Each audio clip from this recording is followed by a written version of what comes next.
Hey there, y'all doing well? I am Super Dude here to inform you that the end of the year is fast approaching, and with it comes award season. Which game from this disparate collection of completely different experiences is the #1 experience of the year? Seems like folly when phrased like that, but sure, why not? #1 game of all games in 2023, let's do it. Perhaps the most publicized game award ceremony, for all the wrong reasons, is Jeff Keighley's corporate circle jerk shindig, the Video Game Awards, coming up in early December. The voting time is upon us, and we have a pretty intense set of options laid before us. The production clog from COVID has finally cleared itself out, spewing games that have sat in production hell all over the place. Do y'all like this metaphor? This means 2023 has been a dynamite year for video games, and the choice for the best is more contentious than in other years. Our options are Alan Wake 2, Baldur's Gate 3, that Marvel game, Resident Evil 4 Remake, that Mario game, and Tears of the Kingdom. Half a year ago, I would have told you that there's no way Tears of the Kingdom doesn't crush this, and that just shows how powerful one of these games in particular is in the standings. So, which is the best? Well, that really depends on your viewpoint. If we're talking narrative, production value, new experiences, just a good work of art, or a different, fresh perspective on game design, you're gonna come up with different answers no less correct than any other. Given that this is my video, allow me to try to persuade you towards my side of things. When I've been forced to make this decision in the past, held up at gunpoint, you know how it is, I try to consider things from the gameplay perspective chiefly. Something interesting or enjoyable, but also something I haven't quite experienced before. You'll note that means most sequels are off the table. It's true, I don't think Spider-Man 2, Tears of the Kingdom, or Mario Wonder are attractive answers for this reason for me personally. Resident Evil 4 is a freshening up of something old, revitalizing it in a modern context. But the design decisions of the original RE4 are still prevalent today, with some hiccups. So it's much closer to its original in terms of design than, say, the two RE2s. It just isn't a big enough change in my book, sorry. So we really just have Baldur's Gate 3 and Alan Wake 2 here. A game with fantastic production value, excellent writing, and as I previously stated, unprecedented, unparalleled, unrivaled amounts of polish and time taken to make an explosive CRPG. Maybe the bones are similar to what came before, but these bones have never been so polished. Or a completely weird, beautifully rendered culmination of 13 years worth of build-up from a cult classic from an independent studio darling. Which do you think I would prefer? In this video, I will talk about Alan Wake 2, its gameplay, a bit of the story, and try to convince everyone here that it's worthy of the title of Game of the Year. And if I fail in that regard, that you at least should play it. To be honest, I don't really care if you disagree on the GotY front, I just want y'all to try this out. It shines like a star, and I haven't been able to stop looking at it since I started. So first, let's talk a smidgen about the game's developer. Remedy Entertainment is a game studio based in Finland that has made it their mission to make some interesting games in the shooter genre. Interesting is a word that is going to keep coming up because the stuff they make is never conventional. Their first real success was Max Payne, a film noir third-person action shooter that was the first game to successfully capture the joys of bullet time in the video game format. You know, bullet time, that slowdown thing you see in almost all of the less grounded action shooters. Remedy succeeded on that front before anyone else. Remedy would go on to work on many more action shooters, not always financially successful, but always taking swings with their stories and design.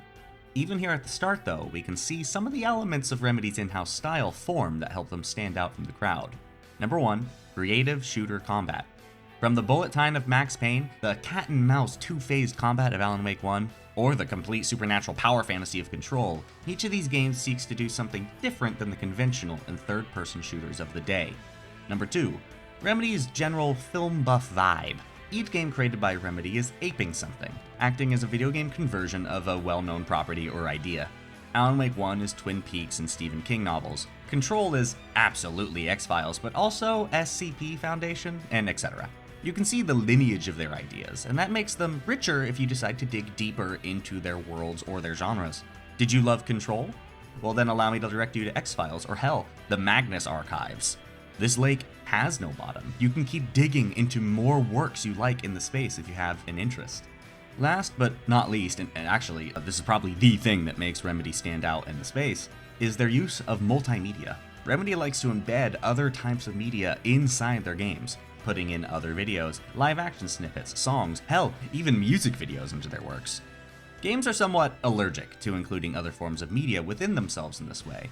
I have a feeling it's a puritanical streak. This is a video game. I can't include live action in here. That would muddy the pure video game experience. That's weird. Who keeps adding these Last of Us clips in? When you do see it in games, it's often the point that it's there. Like the part horror film, part video game at dead of night, which is how it describes itself, by the way. The FMV portions are sold as part of the experience. And to be clear, it's a very good experience. Everyone should check it out if you're into horror games. Remedy doesn't call attention to their multimedia in their marketing, however. It's just an aspect of the game that you will soon discover, or it is a stylistic choice that was made, perhaps to cut costs, but also to communicate something about the game world. In Alan Wake 1, the version of yourself in the darkness is always in live action, demonstrating the divide between where you are and where you've been. In Control, there are many, many video recordings of Dr. Darling found throughout the game, such that you get more used to this version of Darling than the computer-rendered version. And also, anyone conversing with you through the hotline is a live-action person as well. My personal theory was that if someone's in live action, there's something paranatural going on with them, but I won't get more into it than that. The multimedia elements may be a cost-saving effort, but it is folded into the experience to communicate something about the game, not just to cut corners.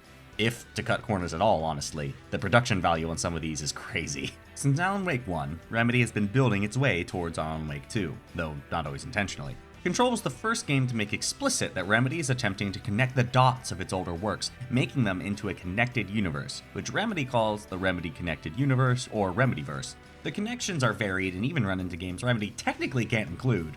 For example, Alan Wake is a writer who writes about the fictional crime detective Alex Casey. Alex Casey is, well, he's Max Payne. They can't actually use Max Payne, that IP is owned by Take-Two Interactive, but Alex Casey is a hard-boiled noir detective who is portrayed by Sam Lake, exactly the same as Max Payne was. Bing bang boom, Max Payne is kind of included in the game around IP law. The same thing holds true for Quantum Break. They can't state it outright due to IP ownership, but it is connected. To get the full experience, all of these games are on the table. But really only the 3 games on screen are important for understanding the important bits outside of allusions to outside properties. But since that's roughly 50 hours across 3 games and 3 console generations, you can just look up the plot synopsis if you would like to jump right in. I will include 2 videos here, one deep as a pond, one deep as an ocean, to act as a primer for anyone missing out.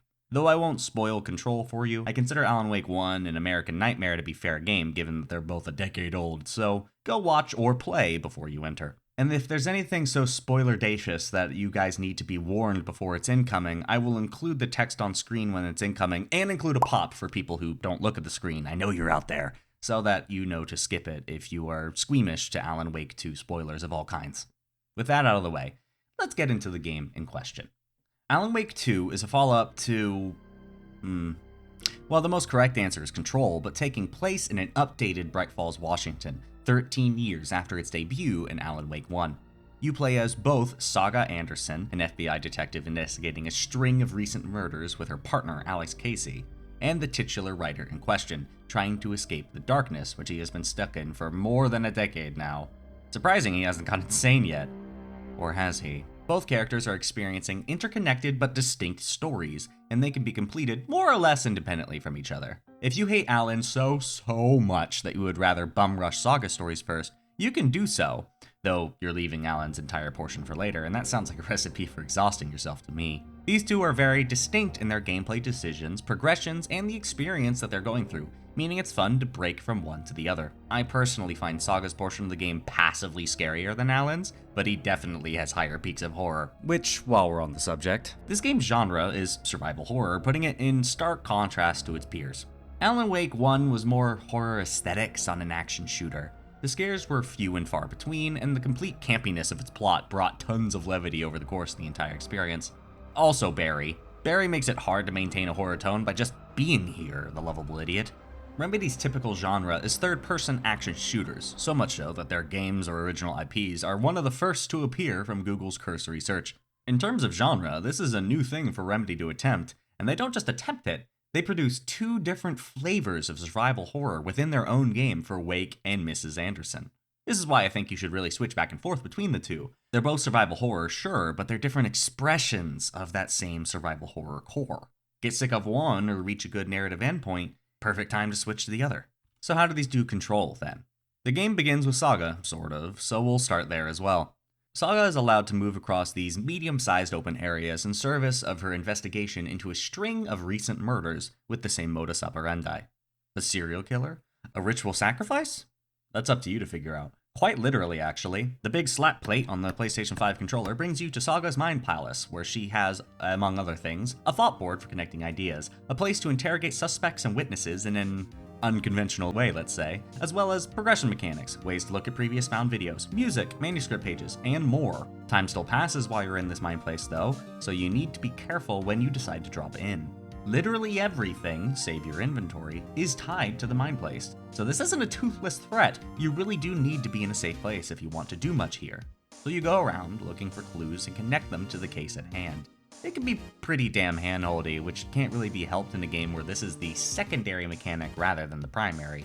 Here are a couple of neato detective games you want something more cerebral. But the detective mechanic still encourages you to be curious of your surroundings and come up with your own theories on what the truth is, until the truth is finally locked in and you reshuffle your own thoughts to come up with new theories on what's really going on here. Because of this system, playing this game with others is super engaging, especially if you just played the other Wakeaverse games like we have, because we're constantly bouncing ideas off of each other on what's going on, or the affiliation of old and new characters, new connections to other games. I also discovered that my fiance has a thing for detective games, so that was a joy for me personally.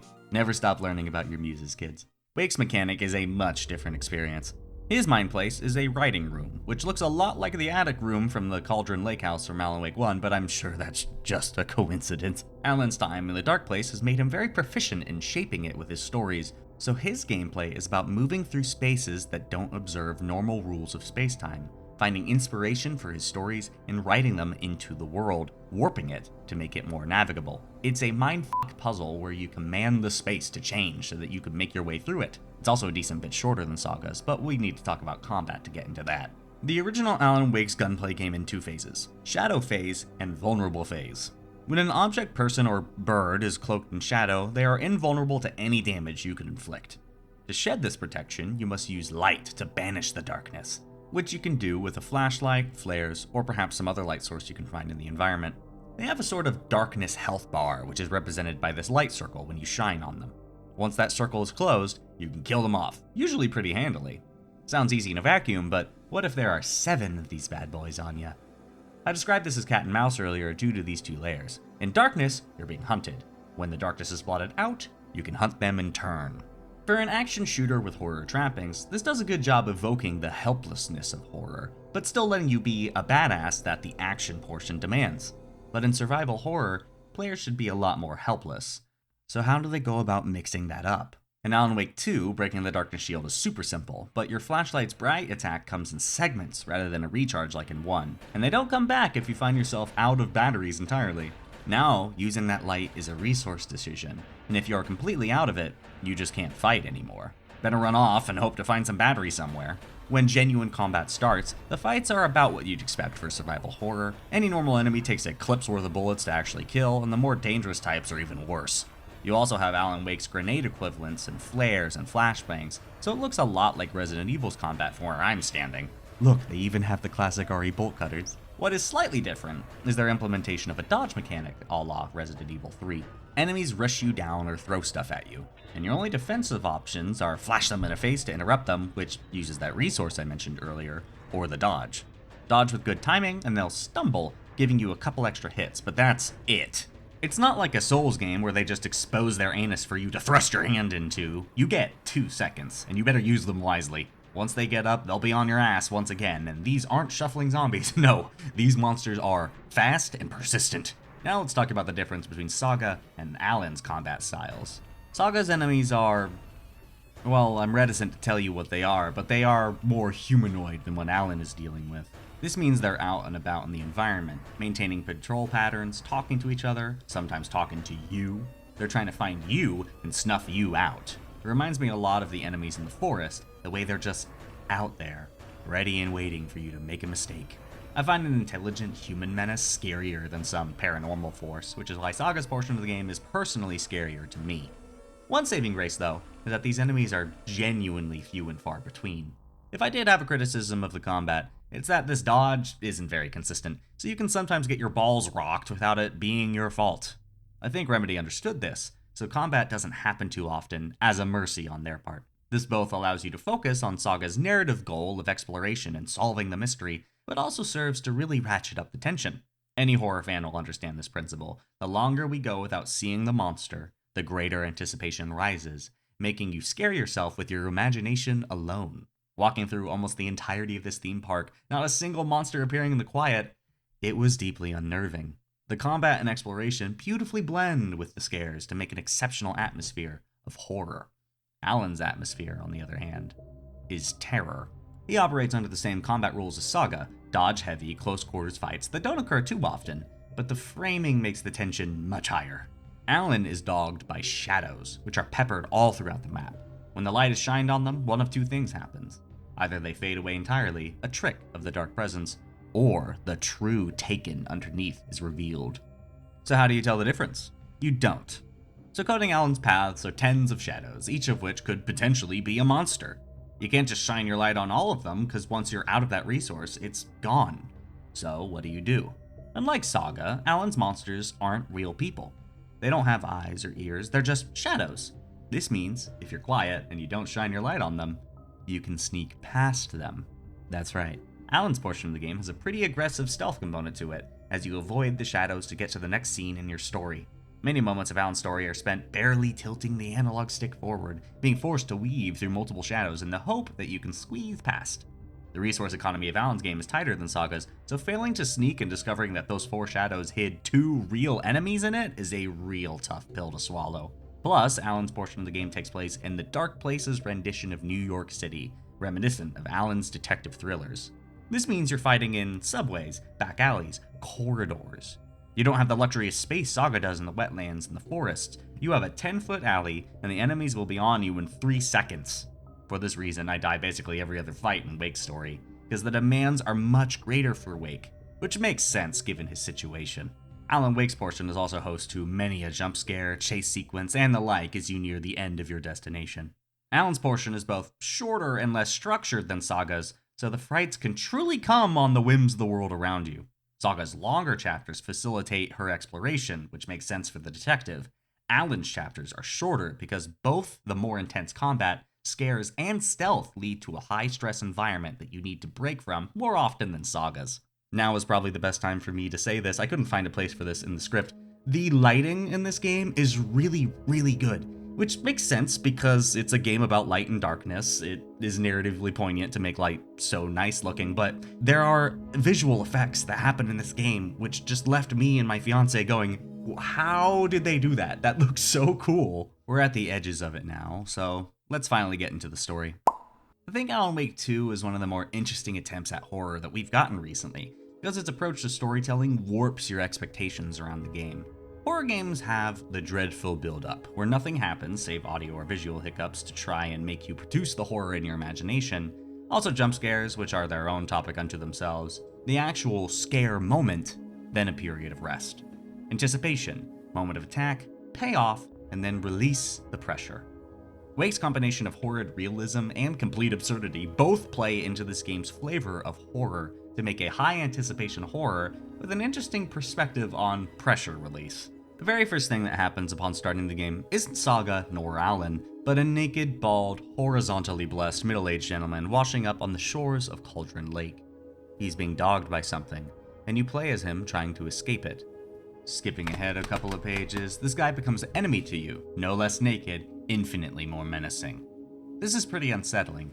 A very conceivable horror that can happen, has happened in real life. It is pointing in the direction of a far more ghastly form of violence that I will not bring to words in a YouTube video.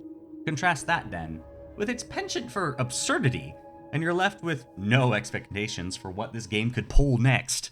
Another hallmark of Remedy style is that their games are games. Some video games that are attempting to be more than just games, one could say art, tend to cut themselves into 2 different spheres, the game and the narrative. There's the game where I'm running around getting collectibles, killing mofos, jumping and shooting. And then there's the plot where the game gets real cinematic and serious about itself in the way the game portion wasn't just a moment ago. In Uncharted 4, the first couple chapters treat death as a pretty big deal in the narrative, as anytime someone's killed, there's an intense reaction by our heroes and a huge narrative consequence. Then, a couple hours later in the stealth portion, you just break this fucker's neck. He's gone. His soul is out of here. But the game doesn't remark on that because this is the game portion. Naughty Dog in general is pretty terrible at this, honestly. The Last of Us is a really cinematic experience, so much so that you could convert it to the filmic medium and just take things whole cloth out of it because that's what the game was doing. It was trying to be a video game punch-up of a cinematic story, in the movie sense of the word. The story of the original Last of Us is great, as is Uncharted 4, as is Last of Us 2. That's what people love about these things. But what about that gameplay? How many people are talking about the game design in the same way they talk about the narrative, Shout out to my bud Barista, who absolutely loves both Last of Us games for both their narratives and their gameplay. She's my counterexample. She's the opposite of me here. Last of Us Part 2 has a pretty intense plot about the cycle of violence and how it's an inherently awful thing that solves nothing and only makes everyone's lives worse. But the gameplay is like...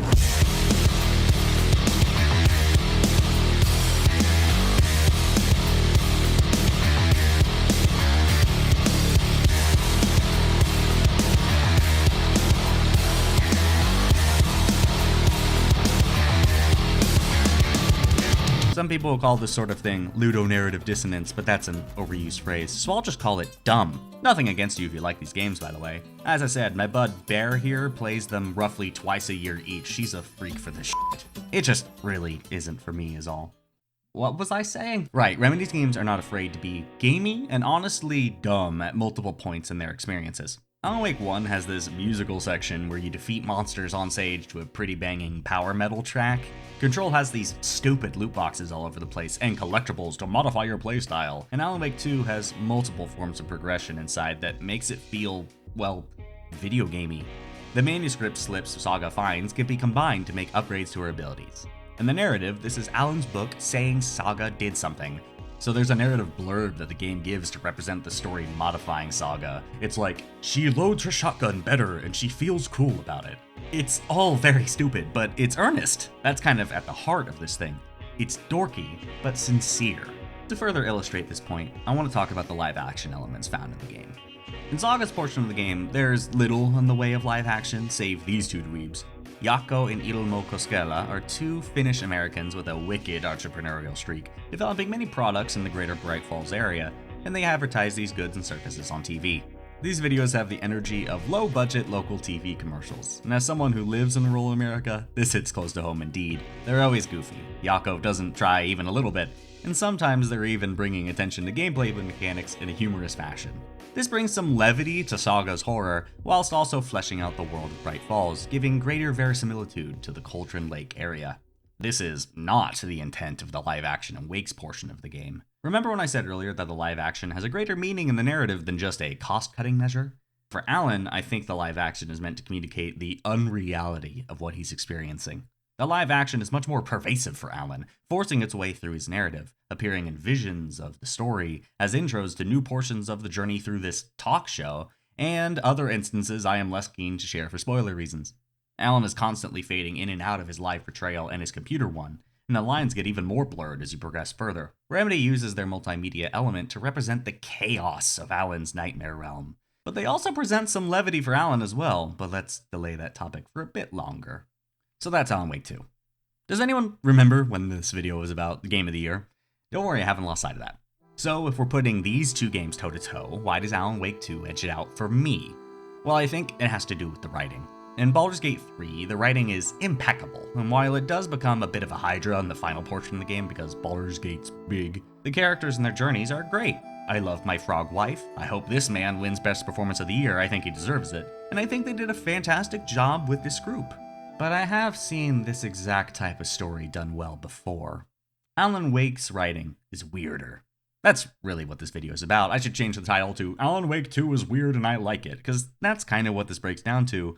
But it's more than that. The distinct take on survival horror that takes inspiration from Resident Evil but doesn't copy it, with two different mechanical styles and two different stories with two main characters. It's ambitious and it's fun in both versions. And the levity they bring, their willingness to bring not just a release of tension, but genuine exuberance and joy in the midst of the horror is something you don't see often in a horror game. Horror treats itself very seriously. It's either tension, scare, and small release before rising again, always rising, always building pressure, or if it does have levity, it tends to be a false one, meant to make you feel an unease at typical fun fare rendered through horror vision, like Pizza Man Fredbear and his copycats. But no, this game does let itself be joyous, or fantastical in moments that make you laugh, moments that fill you with confusion, and some that are just so bewildering that it left me in awe. What is happening in the real world is a story written in the dark place that Saga is the protagonist of, but that story is changing her backstory, and the world around her to turn her life into a horror story. The scares in Saga's portion of the game are very cinematic for this reason, because it's all written to feel narratively satisfying. But Saga wants nothing to do with this, because the story is changing her life. It's taken something from her. And if the story comes true, it will become lost forever. And it's not like it even happened in front of her in the story, because it's the backstory of the story. For the story to exist at all, this piece of Saga is lost already. No closure, no time to process, there's just nothing there where there once was. So Saga has a very personal stake in her part of the tale, because if she doesn't change it, something dear to her will be destroyed. Alan's motivation is obvious, escape the nightmare, but his story is so much less structured because that nightmare doesn't want him to escape. His story is a miasma that pushes against him, the lack of structure favoring the darkness, and he tries to make structure from that chaos. But perhaps that chaos isn't the darkness's alone to wield. I'm about to tell you the moment in Alan Wake 2 that broke me as a person, in a good way, and is also the moment I knew that this had to be Game of the Year for me. If you don't want to go in untainted, step off here. Skip to the timecode on screen or in the chapters so that you don't have to see what I think is probably the best thing in the game. Your second real interaction with Alan Wake's talk show interview has the host, Mr. Dorr, request we do a musical interview of sorts, along with the in-house band, the Old Gods of Asgard. What follows is a 4-part playable music video where you walk through Alan Wake's background and the events of Alan Wake 1, performed by the band, Mr. Dorr, and the live-action actor of Alan Wake, with dance numbers, solos, and more happening as you make your way through. But we are still in the darkness, so the Taken come for you even here and attempt to kill you through the guitar solos. Massive walls of light and smoke shining like you're in a real performance. You fight against the Taken whilst the live-action Alan Wake is pretend fighting Taken in a choreographed performance. The live-action performers are even pointing at the way you need to go to try to lead you, the player, through the performance, further adding to both the absurdity, but also the intrigue. This is the single weirdest thing I've experienced in a Remedy game, hell, maybe any game. But it knows it's a video game, so the spectacle makes sure to funnel you back into the game, leading you onward. The narrative aspects of this are confusing at best. If these live-action musical walls are helping me, are they an ally? What does that even mean in this place? Who made this performance? Both literally and figuratively. Am I not even supposed to consider this part of the story? Because if I do, what does this mean? Saga's story is one of someone dropped into a narrative they did not ask for. A reluctant hero trying to solve the mystery and stop the story before it takes something from her. It's an emotional motivation that makes you care about this new character, which is important in a game called Alan Wake 2. I love him. I came here for him. Who's this lady? But they make you care by giving her stakes anyone can understand. But throughout both stories, this levity and willingness to do something unexpected and honestly joyous and go all in on that is what makes this amazing to me. I once watched my band instructor, yes, I was a band kid in school, do a really aggressive lip sync of Bohemian Rhapsody that had everyone cheering by the end. He later told us there was a lesson in that. Even if something feels stupid or embarrassing, if you give it your all, it won't be. And since we were all teenagers, we all poo-pooed him for trying to teach us a lesson, but I've learned in the years since that he was right. This moment is crazy. I've literally never seen anything like this in a game before. But they go for it, and it works. If you give something your all, the embarrassing becomes amazing. Throughout any horror game, you're fighting a player's expectations. If they get used to the scares, they don't work anymore, and over the course of a 10+ hour game, you're gonna have a hard time solving that issue. Hell, it's hard in a 3-hour game. You have to ensure you're mixing up the player's expectations enough that they'll be caught unawares when you attempt to scare them. Remedy's method of scare production seems to be tonal whiplash, producing these moments of humor, levity, or puzzle solving, honestly, like a lot of puzzle solving. So when the horror returns to the fore, you're not gonna be ready for it. When you have no idea what's ever coming up on you in terms of tone, how can you be sure it's gonna be horror this time? What this game attempts is a different perspective on survival horror, and also making a detective/puzzle game, with a writing style that's just so eclectic that you can't be sure what to expect from Saga's mystery to Wake's nightmare. I haven't experienced anything like this in a while, and I can't say the same about anything else on this list. So, it is for that reason that Alan Wake 2 is my game of the year. Hopefully I've done my job convincing you this is a game worth trying out. I really enjoyed my time with it, and I think most would find something to love about this game. With all that being said, do I think that Alan Wake will actually win the game of the year? No, not at all. But I will be watching, partially to see what happens, and also because it's a PR slideshow of Jeff's favorite little studios, so I gotta see if Metal Gear 6 or Elden Ring 2 or Final Fantasy 16 2 come out. God, I wanna die. Anyway, that was the video. No conclusion this time. I have COVID right now and I'm tired. Hello, thank you for watching. Oh god, I shouldn't do that into a mic. Thank you to the patrons for being a part of this little adventure. With your contribution, I was able to somewhat reduce the damage done by catching COVID and not being able to work for 2 weeks. Yeah, thanks for watching. Let me know what your personal game of the year is, what you thought of Alan Wake 2 in the comments or whatever. Engagement is good, and I will see you, hopefully, when I am feeling less gross. See you around.